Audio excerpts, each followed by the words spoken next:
আমরা যদি পবিত্র কোরআন শরীফ পড়ি তাহলে দেখা যাবে সেখানে ঈশ্বর হচ্ছে জ্যোতিময়। জ্যোতিময় তো বেদেও ঈশ্বর জ্যোতিময়, নিরাকার, অশরীরী এবং জন্মমিত রহিত। তাহলে বেদ আর কোরআনের মধ্যে কোনো পার্থক্য রইল না, তাই না? তো সে তো বুঝলাম, কিন্তু কোথায় আছে এগুলো আমি তার একটু প্রমাণ দেব। দেখেন এখানে বলা হয়েছে যে আমি আমি জ্যোতির সাথে মিলিত হব, আমি জ্যোতির সাথে মিলিত হব ইত্যাদি।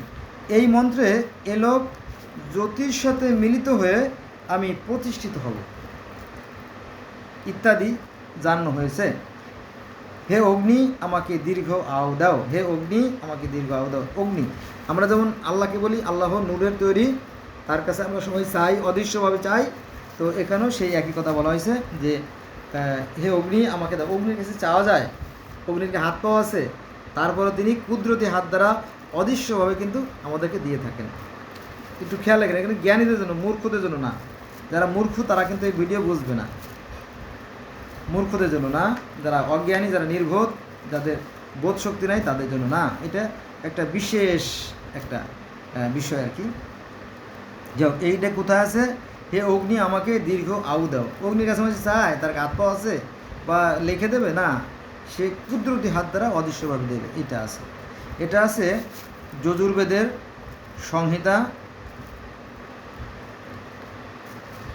তৈত্রীয় সংহিতা প্রথম কাণ্ড সপ্তম প্রপাঠক অনুবাদ নম্বর 6 ধাপ, যদি পৃষ্ঠ নম্বর 835।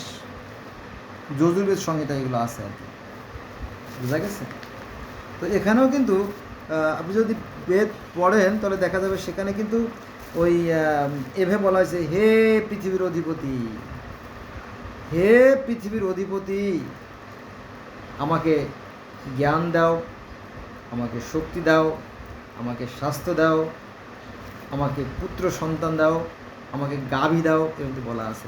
আমরা যেমন মুসলমানরা যেমন বলি একদম same to same, there is no difference. If you say, যদি আপনি দেখতেন আর ইউ অ্যানালাইসিস, যদি আপনি এটা বিশ্লেষণ করতেন।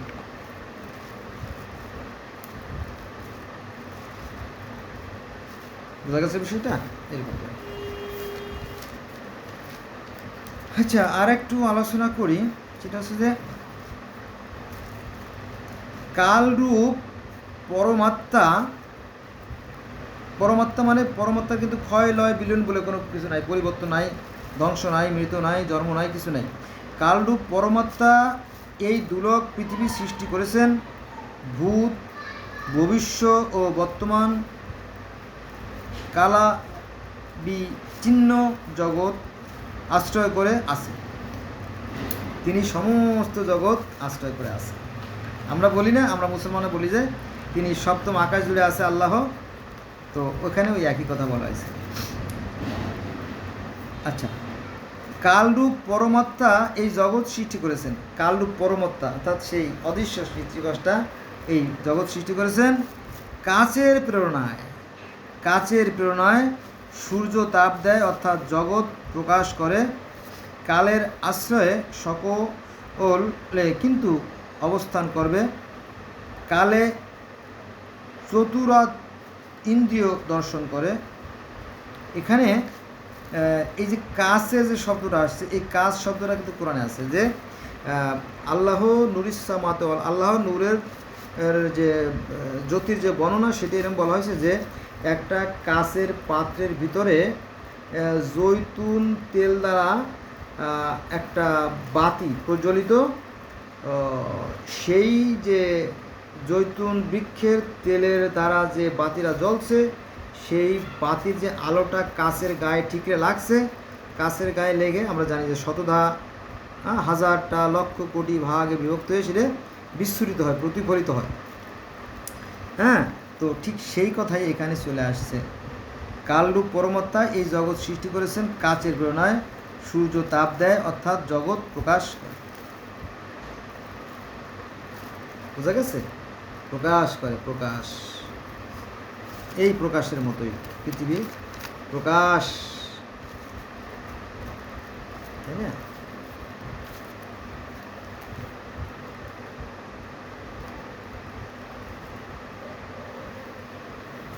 এখানে আরেকটু বিষয় বলা দরকার, সকল জগতের স্বামী যে কাল প্রজাগণের স্রষ্টা চতুর্মুখ ব্রহ্মার পিতা, ব্রহ্মা বা মনু বা আদমই প্রথম সৃষ্টি। চতুর্মুখ হতে পারে শক্তির প্রতীক, যেমন 4টি শক্তি। এখানে চতুর্মুখ ব্রহ্মার কথা বলা হয়েছে। যেমন আমাদের ইসলাম ধর্মের 4জন ফেরেশতার কথা বলা আছে প্রধান, যে আজরাইল, জিব্রাইল, ইসরাফিল, মিকাইল 4জন ফেরেশতাকে সৃষ্টি করে তাদের নির্দেশ দিল, তোমরা কেউ সৃষ্টি করো, কেউ পালন করো, কেউ ধ্বংস করো, আর কেউ মেসেজ দাও, তাই না, মেসেঞ্জার আর কি, জিব্রাইল। তো ওই একই কথা এখানেও কিন্তু 4জনের কথা বলা আছে।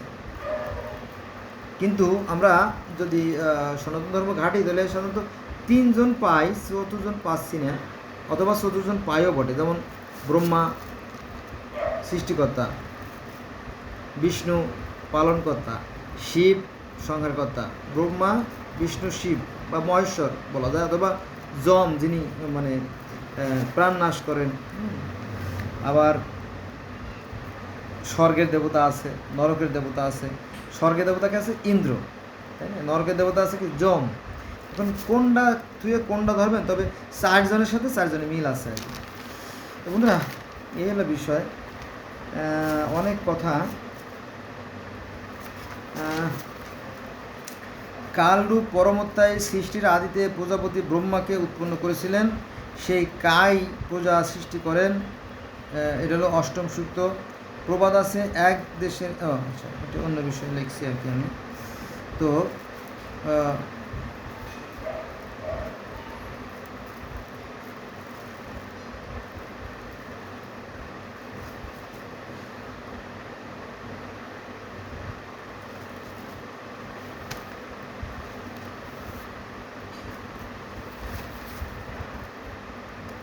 তো বন্ধুরা, ওই একই কথা আর কি, বুঝছেন, এক দেশের গালি আর এক দেশের বলি, এক একজনে এক এক রকমের আর কি নামে ডাকে।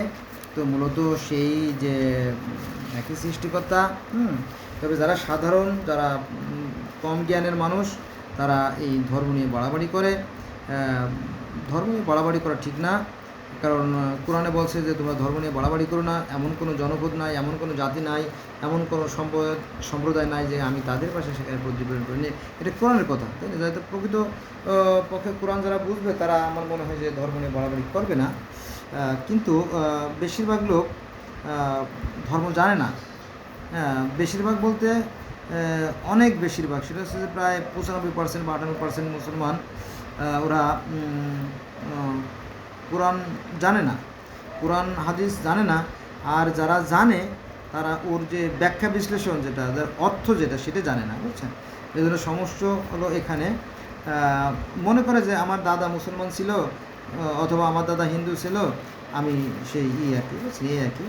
তো আসলে জগতের সমস্ত মানুষ আমরা একই স্রষ্টার সৃষ্টি।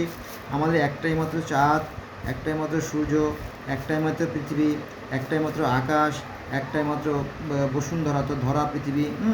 আমরা পৃথিবীর প্রত্যেকটা মানুষ একই অক্সিজেন ভোগ করি, হ্যাঁ, এবং পৃথিবীর প্রত্যেকটা মানুষের রক্ত লাল, হ্যাঁ, সবার আবেগ অনুভূতি, তৃষ্ণার জ্বালা, ক্ষুধা সব সমান। অতএব আমরা একই স্রষ্টার সৃষ্টি, একই আল্লাহর বান্দা। চলুন আমরা ধর্ম নিয়ে বাড়াবাড়ি না করি। তবে কন্ডিশন একটা, আমি সবসময় কিন্তু একই কথা বলি যে তাই বলে যে সব এক, তা না। এখানে আপনাকে সৎ কাজ করতে হবে। সৎ কাজ না করলে ভালো ফল পাওয়া যাবে না। আর অসৎ কাজ করে ভালো ফলও আশা করা যাবে না। বোঝা গেছে? আল্লাহ হাফেজ।